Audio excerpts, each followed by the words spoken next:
Bonjour, tu souhaites rejoindre la Croix-Rouge, mais tu n'as pas encore une idée précise de l'activité dans laquelle tu veux t'engager et qui va te plaire. Nous allons t'aider à y voir plus clair. Nous allons te proposer les 5 grandes familles de volontariat à la Croix-Rouge. Ce sont des membres eux-mêmes impliqués dans ces activités qui vont te les présenter. Avec Rosa, tu verras comment il est possible d'accompagner les personnes en rue. Avec Nadège, tu verras le fonctionnement d'une boutique solidaire. Avec Maxime, tu sauras qu'il est possible de porter secours sur les événements.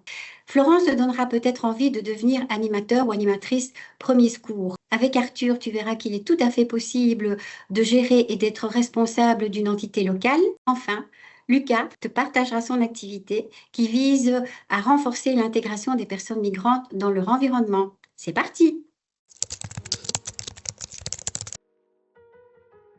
Alors, les tournées auprès des personnes sans abri, ça s'inscrit dans la lutte contre l'isolement. Il convient d'être là pour les sans-abri et de les écouter, de créer des liens avec eux et de maintenir ces liens. Il convient également de leur distribuer, au fait, des kits alimentaires, des kits d'hygiène, des produits de première nécessité. Voilà, nous sommes vraiment là pour les accompagner dans leur quotidien, dans les démarches, quand bien même si la Croix-Rouge ne peut pas le faire, on les dirige vers des partenaires, des services partenaires avec qui nous travaillons et qui sont là pour répondre à leurs besoins et éventuellement les accompagner dans des structures qui reconnaissent leurs droits. Alors, ce volontariat m'apporte énormément parce que ça satisfait un besoin que j'avais depuis toujours. Des sans-abri, on en voit quasi tous les jours et on ressent en fait leur détresse quand on les voit, mais malheureusement, on ne sait pas systématiquement comment aller vers eux. On ne sait pas en fait comment leur proposer notre aide parce qu'on ne sait tout simplement pas quelle attitude avoir. Alors, j'ai juste envie de dire qu'ils ressentent la faim, la soif et l'insécurité autant que nous, on peut également la ressentir et le fait de rester inactive me peinait énormément.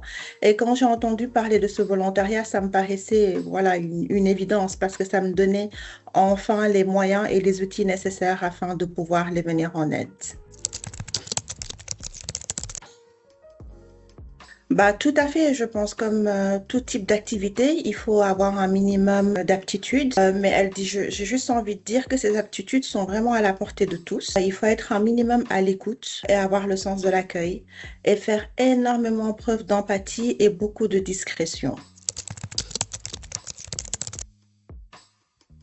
Alors, généralement, j'essaye de m'inscrire à ce type de volontariat 1 à 2 fois par semaine parce qu'il convient de dire que c'est aussi hyper important de pouvoir trouver un équilibre entre vie privée et le volontariat. Mais bon, ceci dit, quand je m'inscris au planning, parce qu'il est nécessaire de s'inscrire à un planning, voilà, je respecte mon engagement parce qu'il est excessivement important de respecter son engagement parce qu'une fois qu'on s'est inscrit, l'équipe est constituée et l'équipe doit être au complet. Et il faut être un minimum ponctuel parce qu'on part à des heures assez fixes. Alors, on y est préparé par la Croix-Rouge. Déjà, avant de rejoindre le terrain, on reçoit des formations de la Croix-Rouge, des formations sur l'accueil et l'écoute et des formations spécifiques à ce type de volontariat. La Croix-Rouge accompagne énormément, que ce soit avant les formations ou du moins avant d'aller rejoindre le terrain ou bien sur le terrain. Nous recevons également une assurance de la Croix-Rouge, des tenues et les frais de défraiement sont aussi assurés par la Croix-Rouge. Alors, nous sommes très, très bien accompagnés. Et nous avons également des groupes de parole parce que c'est pas toujours facile de faire du terrain les premiers jours. C'est riche en émotions et je pense qu'il est important de pouvoir justement parler librement de nos ressentis et justement ces groupes de parole sont faits pour ça. Mon rôle est très varié, donc c'est préparer les vêtements, les trier, les installer donc dans la boutique. On s'occupe aussi de la vitrine, donc décorer la vitrine, et puis accueillir les clients, les conseiller par rapport à leurs besoins, tenir parfois la caisse aussi, donc oui, c'est très varié. Ah, ça m'apporte beaucoup de choses. Ben, je rencontre des gens vraiment très intéressants. Donc déjà, il y a les collègues, la responsable de la boutique sur laquelle on peut compter. Et puis, on rencontre les bénéficiaires, les clients. En même temps, se dire que grâce à notre action, ben voilà, on peut réaliser des ventes et que les résultats vont aller Donc, à la Croix-Rouge, afin de, je veux dire, aider les personnes les plus vulnérables, c'est vraiment une grande motivation. Donc, ça me plaît beaucoup. Non, pas spécialement, parce qu'il y a quand même des formations et l'encadrement donc des responsables. Donc, ce n'est pas une obligation. Par contre, il faut aimer la vente, il faut aimer les vêtements, il faut adhérer à l'économie circulaire. Ça, c'est important d'aimer ce principe de la seconde main. Et il faut aussi quand même être méticuleux comme on tient la caisse. Ça, c'est important aussi, avoir de la rigueur. Et il faut se tenir aussi aux horaires. Donc, ça, c'est important. Mais il ne faut pas spécialement avoir une expérience dans la vente. On nous demande d'être là 1 à 2 fois par semaine, donc on a un planning. Ce qui est important, c'est de respecter ses engagements. Donc si par exemple on dit qu'on vient tous les mardis après-midi, ben, on se tient à l'horaire du mardi après-midi.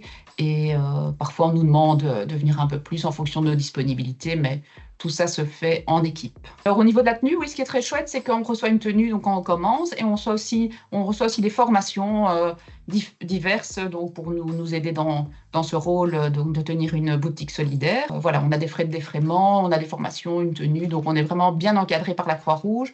Et franchement, je recommande ce type de volontariat à toute personne dynamique qui aime voilà, bouger, parce que on n'est pas statique. Et on trouve aussi on voit des chouettes vêtements. Ça nous permet parfois de revenir en tant que client et d'acheter aussi des chouettes vêtements. Donc, franchement, je recommande vraiment beaucoup ce type de volontariat. Donc, durant toute l'interview, je vais vous parler du DMP. Alors, le DMP, c'est l'appellation que nous donnons aux événements auxquels nous participons et donc sur lesquels la Croix-Rouge mobilise des secouristes avec la présence d'un poste de soins ou même d'un poste médical d'urgence où vous retrouverez un infirmier urgentiste et un médecin urgentiste au minimum. Alors, moi, je suis plus spécifiquement ambulancier volontaire en aide médicale urgente. Alors, bien sûr, j'assure des gardes en ambulance 112 sur la ville de Namur, en routinier. Mais à côté de cela, j'ai l'occasion de participer à des DMP, donc à des événements très diversifiés auxquels participe la Croix-Rouge. Alors, ça peut être des festivals comme les Ardentes à Liège, le Dour Festival sur la région de Mons. Ça peut aussi être des événements sportifs tels que des matchs de football ou des marathons. Ou d'autres festivités telles que les fêtes de Wallonie à Namur. Et dans ce cadre-là, grâce aux compétences que j'ai acquises en tant qu'ambulancier, je vais pouvoir intervenir sur le terrain pour porter secours aux personnes qui en ont besoin dans le cadre de blessures, d'intoxication par exemple éthylique. Je peux également prendre des paramètres tels que la tension, le taux en oxygène, le taux de sucre dans le sang. Ça, c'est une première mission. Alors, une deuxième mission que je peux avoir sur le terrain, c'est de rapatrier les patients d'un point A vers notre poste médical d'urgence qui est composé en général de médecins urgentistes, d'infirmiers urgentistes qui vont pouvoir prendre en charge le patient de la manière la plus complète possible qu'il soit. Et alors, si cela s'avère nécessaire, je pourrais éventuellement transférer le patient de notre poste médical d'urgence sur le lieu de l'événement vers un service d'urgence hospitalier dans la région si la pathologie du patient nécessite une prise en charge plus technique, telle que par exemple une suspicion de fracture ou autre. Alors, j'ai décidé de devenir volontaire à la Croix-Rouge et plus spécifiquement ambulancier volontaire, car j'avais un certain attrait, j'ai même envie de dire un grand attrait, pour la filière médicale. Alors, dans le cadre de mon travail personnel, moi, je suis scientifique, j'analyse un grand nombre de données. Voilà, c'est plutôt un travail bureautique. Et j'avais vraiment besoin de quelque chose de plus manuel, de pouvoir agir sur le terrain. Je suis aussi plutôt quelqu'un de calme dans la vie de tous les jours et donc c'est vrai que ce volontariat m'apporte une petite dose d'adrénaline dont j'ai besoin dans ma vie de tous les jours. Et puis évidemment, ce sont de nombreuses rencontres avec les patients, mais aussi avec les collègues qui ont aussi des profils très diversifiés, donc c'est vraiment très enrichissant. On est aussi amené à collaborer avec d'autres disciplines que la Croix-Rouge, telles que la police, les pompiers, les médecins, les infirmiers. Et donc, c'est une source d'apprentissage pour nous en tant que volontaires. On apprend tous les jours sur le terrain.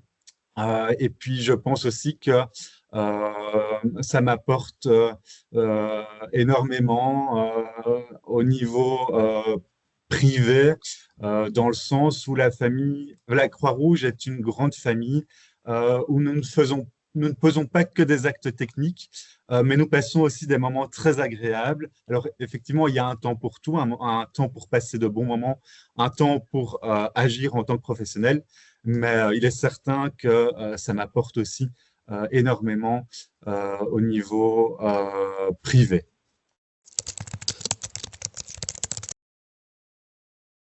Alors, je dirais que le secouriste se doit d'être un minimum curieux, mais une curiosité bienveillante. Je pense que ça l'aidera à progresser, à apprendre toujours plus, donc ça l'aidera dans son apprentissage.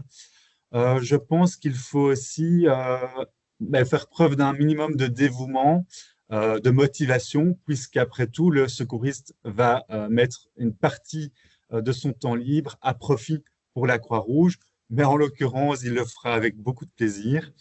Je dirais aussi qu'il doit faire preuve d'un minimum de discrétion, puisque parfois, dans certaines situations, il va devoir traiter des informations qui sont personnelles aux patients, qui relèvent du secret médical, et donc il ne peut pas les disperser autour de lui. Une dose de sociabilité sera également appréciée, puisque nous sommes amenés à travailler ensemble, parfois avec beaucoup de personnel. Et puis, je pense que c'est aussi bien plus agréable pour le patient de sentir une certaine confiance vis-à-vis du professionnel qui le prend en charge. Et puis, je terminerai par la nécessité aussi de faire preuve d'humanité et de respect, à nouveau vis-à-vis du patient, mais aussi vis-à-vis de ses collègues, puisque nous sommes tous différents. Et je pense qu'il est très, très important de pouvoir respecter les différences de chacun. Et alors, quelque chose que j'ai oublié de citer, qui peut être important de manière générale, c'est également de présenter une certaine condition physique, puisque parfois nous assurons des événements pendant plus de 12 heures et nous sommes amenés à progresser sur le terrain à la marche, ce qui nécessite quand même de pouvoir maintenir le rythme. Il est également nécessaire de pouvoir résister au stress. Alors, nous ne sommes pas en permanence soumis au stress, mais nous pouvons parfois être confrontés à certaines situations qui demandera de pouvoir garder son calme, parce que nous serons parfois face à un patient qui, lui, ne parviendra pas à garder son calme. Il est bien sûr du ressort du professionnel de la santé de pouvoir garder son calme face à une situation de stress. Alors, je dirais que je suis un secouriste ambulancier qui essaye de faire le plus possible en regard de sa vie privée et de sa vie professionnelle. Et j'arrive tout à fait à concilier tout cela. Donc, en général, il est demandé de prester en moyenne sur une année une garde par mois. Il faut toutefois savoir que nous avons une période de rush à la Croix-Rouge qui s'étend généralement du printemps jusqu'à la fin de l'été. C'est effectivement durant cette période-là que l'on retrouve la plus grande concentration d'événements de DMP, avec une période plus calme durant l'hiver. Donc, c'est une période où il y a aussi des événements à assurer, mais je dirais que nos plus gros événements se déroulent vraiment sur la période estivale. Et donc, je concentre en général mon volontariat sur les événements durant cette période estivale, avec parfois 2-3 DMP assurés par mois. Mais en contrepartie, j'en fais effectivement moins durant l'hiver et ça ne pose aucun problème pour mon centre de secours. Alors moi, en tant qu'ambulancier en aide médicale urgente, j'ai directement eu accès à la formation donnée par l'école provinciale de la province dans laquelle j'habite. Et donc là, on m'apprend à prendre en charge un patient moins critique, tout comme le patient plus critique. Donc, j'ai un cadre de compétences qui est bien défini légalement, qui va donc me permettre de poser des soins très banals tels que le pansement d'une petite plaie, mais je peux aussi prendre en charge des pathologies plus complexes telles que l'arrêt cardiaque ou la détresse respiratoire aiguë. Maintenant, un volontaire qui intégrerait la Croix-Rouge sans aucun bagage serait amené à suivre un parcours de formation qui lui donnera des compétences de plus en plus pointues. Et donc, il pourra commencer à devenir secouriste événementiel. Ensuite, il pourra évoluer en devenant VIR. Donc, le VIR est un secouriste qui va plutôt être sollicité sur des événements de grande ampleur, tels que des catastrophes naturelles, des tempêtes, des inondations ou des incendies au sein d'immeubles avec de nombreux logements. Et puis, il peut également devenir par la suite ambulancier en transport non urgent. Donc là, c'est par exemple le transfert d'une personne âgée d'un hôpital vers la maison de retraite après avoir reçu les soins adéquats. Et puis, il pourra enfin devenir, en général, c'est le Graal du secouriste, devenir ambulancier en aide médicale urgente.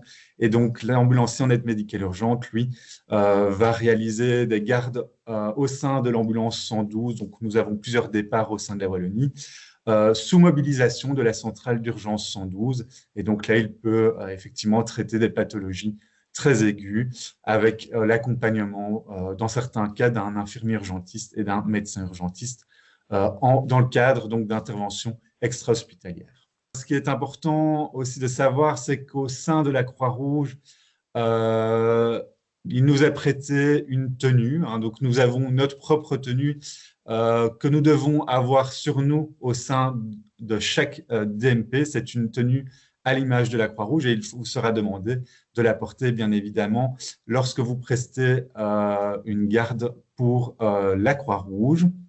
Mais ne vous inquiétez pas, nous sommes défrayés tout au long de l'événement presté.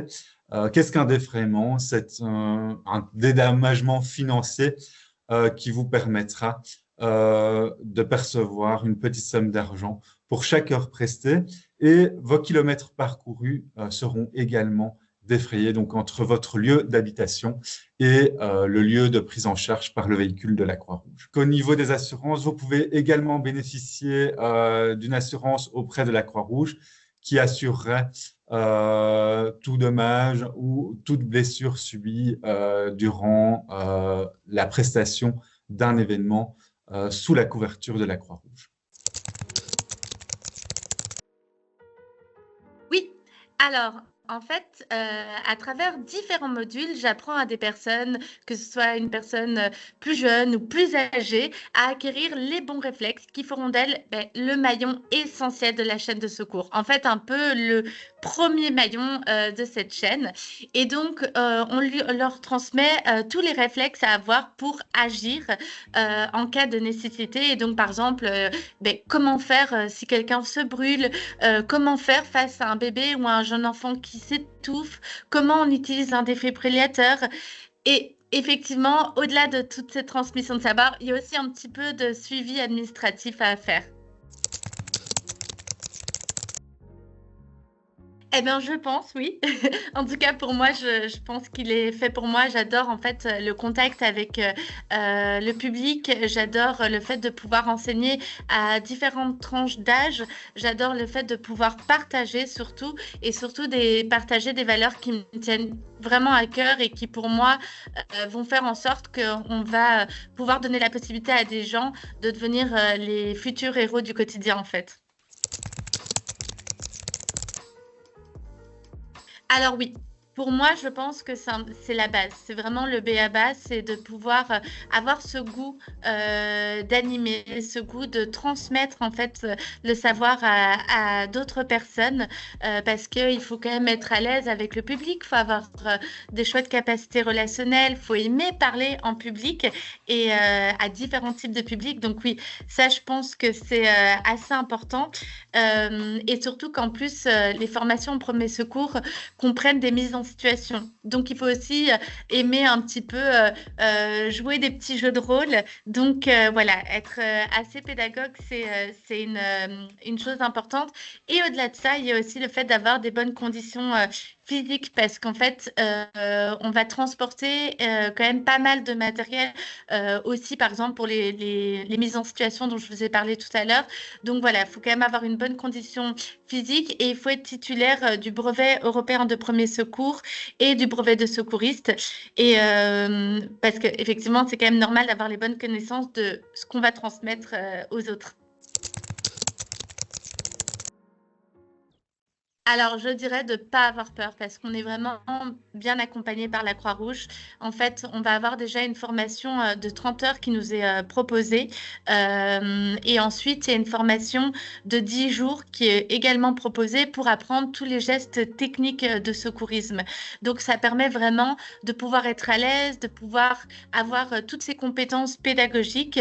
Et au-delà de ça, il y a une formation continue qui est proposée chaque année pour pouvoir être tenu à jour et poursuivre notre volontariat en toute aisance. Alors oui, on s'engage à donner au minimum 2 formations par an et à également suivre un recyclage. Alors qu'est-ce qu'on entend par recyclage? C'est que s'il y a des adaptations qui sont faites à des formations ou autres, et il faut quand même le suivre pour être tenu à jour en fait. Et aussi, petite chose importante à savoir, c'est que lorsqu'on est animateur premier secours, la Croix-Rouge nous transmet une tenue Croix-Rouge. On est également couvert par une assurance et on a un défraiement qui nous est octroyé. Donc avec mon équipe, donc que ce soit les responsables d'activité et les autres membres du comité, on coordonne et on développe les activités de la section à Saint-Gilles. Donc à Saint-Gilles, c'est une commune où on a beaucoup d'actions sociales, notamment des maraudes, la distribution de colis alimentaires. On fait également une vestiboutique, un bar à soupe, on donne des formations et on assiste à certains événements avec notre équipe de premier secours. On a donc vraiment une présence globale sur la commune. Alors, ce qui est super chouette, c'est le contact qu'on a autant avec les bénévoles qu'avec les bénéficiaires. Du côté des bénévoles, on a vraiment des gens qui viennent de tous horizons, de tous les âges, et c'est extrêmement intéressant et épanouissant de travailler avec eux. Du côté des bénéficiaires également, car ce n'est pas parce qu'on est mandataire qu'on n'a pas la possibilité d'être en contact avec eux. On peut tout aussi bien encore participer aux activités, ce qui nous permet de nouveau d'être sur le terrain et d'avoir un contact avec eux. Je pense qu'il faut un bon sens de l'organisation, la coordination aussi et de la gestion d'équipe. Il faut pouvoir écouter et être quand même assez rigoureux. Maintenant, c'est toutes des qualités qui se développent au fur et à mesure du mandat. On apprend beaucoup et c'est pour ça que c'est très intéressant également. Je dirais que pour le mandat de président, il faut compter entre 2 à 3 heures semaine. Maintenant, bien sûr, ça dépend d'une semaine à l'autre. Parfois, il y a un peu plus de travail, parfois un peu moins. Et au-delà de ça, comme je l'ai dit précédemment, on peut continuer à aller dans les activités qu'on aime. Dans mon cas, par exemple, je continue à aller en maraude de temps en temps et c'est plus qu'agréable. Oui, alors on n'est pas laissé à l'abandon, ce qui est chouette. Donc on a déjà pas mal de support de la part de la Croix-Rouge de Bruxelles et des employés qui y travaillent. On a notamment aussi accès à pas mal de formations et d'aide dans la prise de fonction. Et bien sûr, au-delà de ça, on a des défraiements, une assurance, une tenue. Donc moi je suis volontaire au niveau de ce qu'on appelle le soutien scolaire, donc c'est-à-dire que j'accompagne vraiment des enfants, des adolescents, même parfois aussi des familles plus jeunes ou plus âgées à faire leurs devoirs, à apprendre leurs leçons. C'est sûr que quand on arrive dans un pays où sa langue natale n'est pas le français, c'est pas toujours évident. Pouvoir se balader, pouvoir s'exprimer, pouvoir comprendre ce qu'on leur explique, c'est pas non plus aussi évident que quand nous on est allé à l'école. Et donc moi je les accompagne vraiment dans leur apprentissage linguistique pour pouvoir aussi devenir un acteur demain quand ils devront quitter le centre d'accueil vers une autre vie, une nouvelle vie. En tout cas, c'est vraiment ce que je leur souhaite. J'accompagne aussi via plutôt alors des tables de conversation un public un peu plus âgé qui viennent du coup d'arriver, qui espèrent pouvoir du coup apprendre le français. Et donc on essaye de faire ça de façon assez régulière, au moins une fois par semaine. Je pense que c'est une richesse, c'est des échanges. Finalement, un volontariat, c'est quand même plein de choses. Une chose qui est quand même particulière et qui au début m'a peut-être surpris, c'est qu'on ne doit pas oublier qu'ici, en fait, on est chez eux. C'est plutôt un petit peu nous qui habitons les lieux avec eux, mais in fine, c'est eux qui passent la plupart de leur temps ici dans leur maison. Et donc, c'est vraiment quelque chose que j'essaie de garder à l'esprit et ça me motive d'autant plus de me dire, moi, quand j'arriverai dans un pays, si à un moment donné je suis forcé de quitter ce dernier, j'aimerais aussi pouvoir me sentir accueilli. Et donc je pense que c'est vraiment une de mes motivations, c'est de me dire, je les accompagne pour qu'ils puissent se sentir aussi bien dans leur nouveau chez eux. Mais comme je vous disais, hein, on habite chez eux, et donc je pense que c'est aussi important de garder à l'esprit, de se dire que on est parfois de cultures différentes et c'est aussi de pouvoir l'entendre, on doit être à l'écoute et aussi dans tout accompagnement social, vraiment faire preuve d'empathie et de discrétion. Je pense que c'est vraiment deux maîtres d'ordre qui ont leur place au sein d'un centre d'accueil.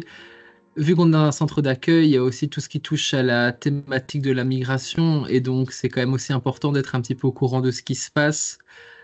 Surtout avec l'actualité qui peut avoir du coup des répercussions dans des nouvelles que les habitants peuvent avoir, dans des contacts perdus avec leur famille. Et donc c'est aussi pouvoir être au courant de ce qui se passe à travers le monde pour pouvoir aussi les accompagner au mieux. Alors, il y a plusieurs critères. Je dirais le premier, ça dépend de où on se situe dans l'année. Si on est en période scolaire ou pas, en tout cas, c'est toujours selon mes disponibilités. Donc, ça peut arriver que certaines semaines, je vais y aller 2 fois, d'autres non. Mais le plus important, c'est de toujours pouvoir les informer. Donc, j'essaie vraiment qu'ils soient au courant de quand est-ce que je viens, quand est-ce que je ne viens pas, puisque c'est un petit peu un engagement qui va des deux côtés. Moi, je m'engage d'être présent et eux s'engagent d'être présents, tout en étant un maximum ponctuel. Oui, j'ai eu l'occasion de suivre différentes formations qui m'ont permis de mieux comprendre la thématique de la migration. Donc, il y a une journée de formation qui est organisée pour un petit peu mieux cerner c'est quoi le statut de réfugié, la protection subsidiaire, c'est qui les personnes qu'on accueille.